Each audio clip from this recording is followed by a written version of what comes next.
everybody. How do you guys do when facing challenges in life?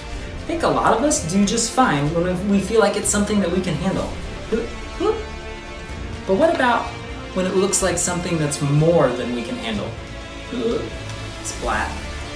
And what about when it looks like something that's way more than we can handle? Extraordinary situations call for extraordinary peace. Ta-da!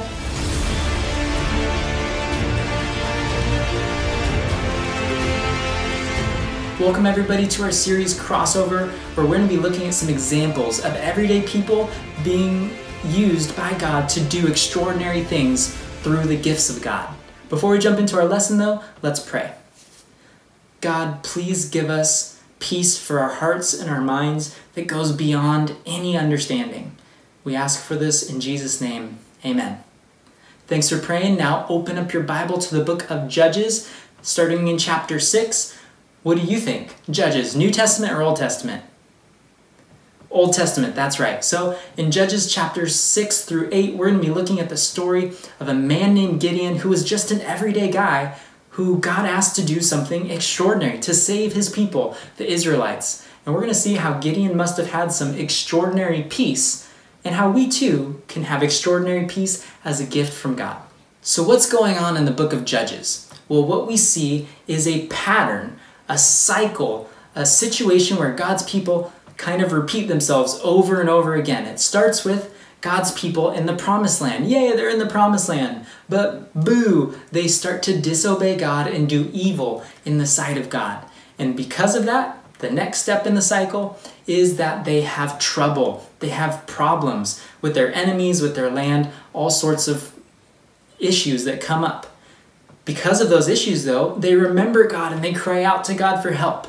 And God responds by sending a judge, a helper, one to lead them and to save them. So the judge brings salvation, they save God's people, the Israelites, and they bring in a new time of peace. Yay! But eventually, in that peace, the people start to disobey God again and do evil, and so a new judge is needed and the cycle starts over again. Gideon's story is one example in the book of Judges of this cycle. God's people are in the promised land, but they're doing evil, they're doing wrong, they're disobeying the commands of God. And so they have problems. They have trouble with their enemies, the Midianites, who for 7 whole years come and steal from them, destroy their stuff, and cause trouble. So God's people remember to cry out to God and ask for help. And God responds to that request by raising up a judge, a man named Gideon, who will help lead God's people and defeat their enemies and to save them and bring in a new time of peace. As we talk about the book of Judges and this cycle, this pattern of history that's going on for the Israelites, it gives me an idea for a game. Some of these judges might be people that you recognize from the Bible. So let's do this. Game time! I'm calling this one Name That Judge. It's going to be your job to match the description to the name of a judge. You guys ready? Let's go. First one. This judge was known for having long hair and super strength. Name that judge. If you guess Samson, then you're right. Good job. Samson, known for having long hair and really good strength. Let's do another one. This judge was also known as Jerubbaal, and he saw God do a miracle with a blanket, making the blanket wet and the floor around it dry, and then a second miracle of having the blanket dry and the floor around it wet.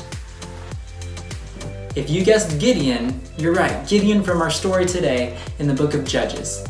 This judge was a woman who wrote a victory song after helping save God's people. If you guessed Deborah, you're right.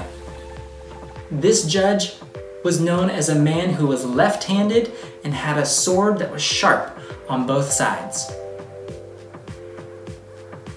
If you guessed Ehud, then you're right, Ehud. This judge was the younger brother of Caleb. Remember Caleb, one of the spies who went in for Moses into the promised land and came back with a good report? This is Caleb's younger brother. If you guessed Othniel, then you're right. Good job.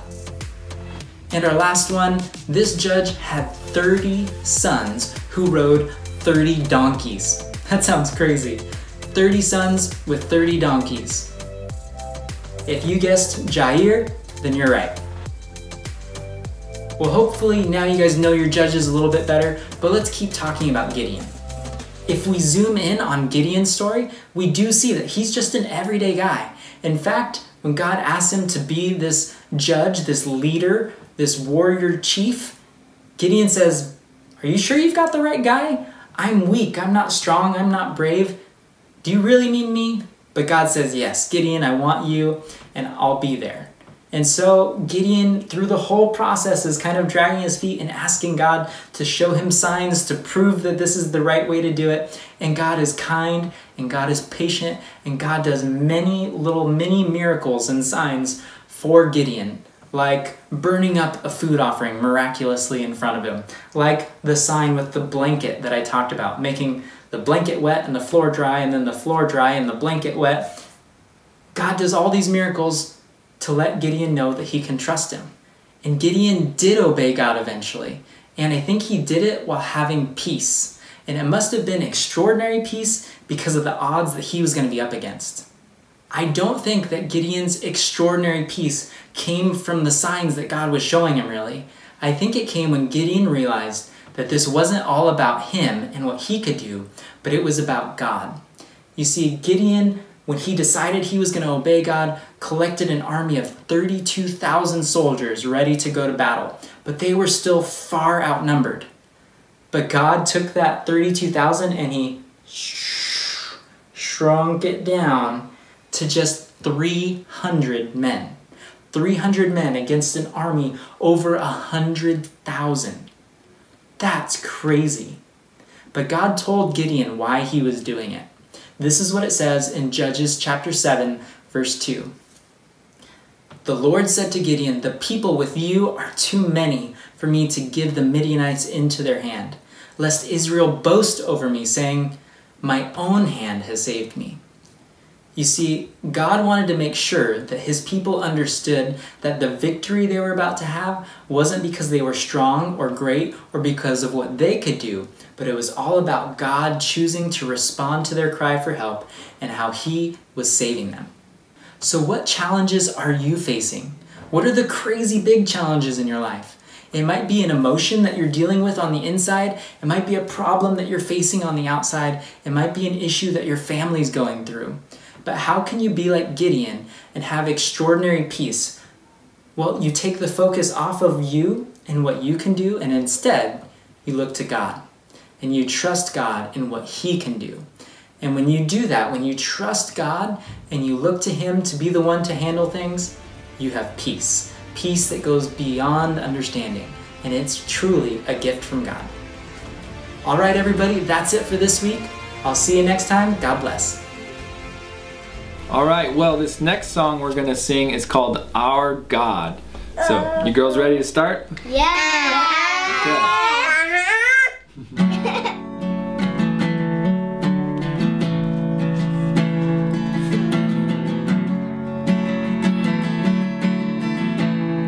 All right, let's sing Water You Turned Into Wine. Water you turned into wine.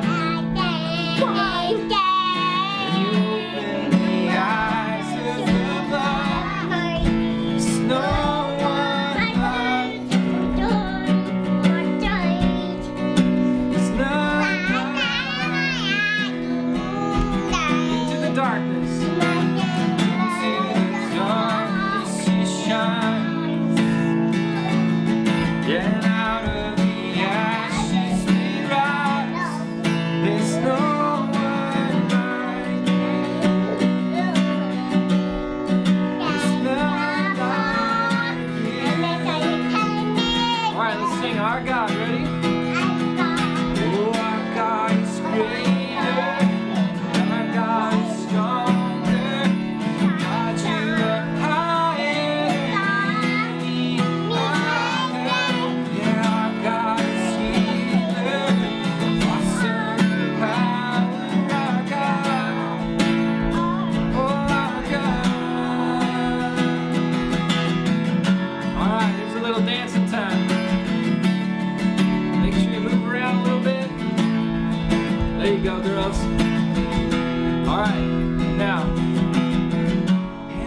our God is for us, then who could ever stop us? And if our God is with us, then what could stand against? If our God is for us, then who could ever stop us?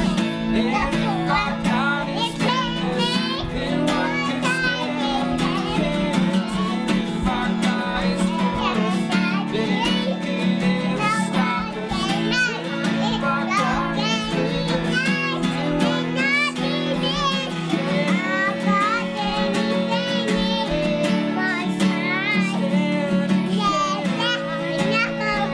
against? Alright, let's sing our God. Our God is greater, our God is stronger, God, you are higher than any other. Our God is healer, awesome in power, our God, oh our God. Let's sing one more part again, okay? Let's sing, and if our God is for us. Ready?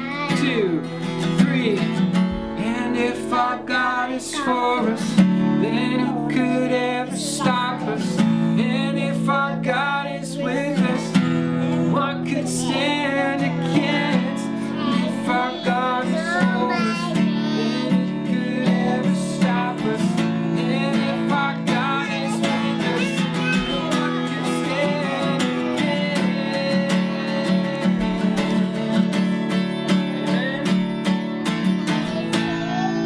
All right. Great job, everybody. This next song we're gonna play is called "He's Got the Whole World in His Hands." Girls, you guys ready? Yeah. All right, we're gonna be singing and dancing and doing motions, so join us. Here we go. 1, 2, 3. He's got the whole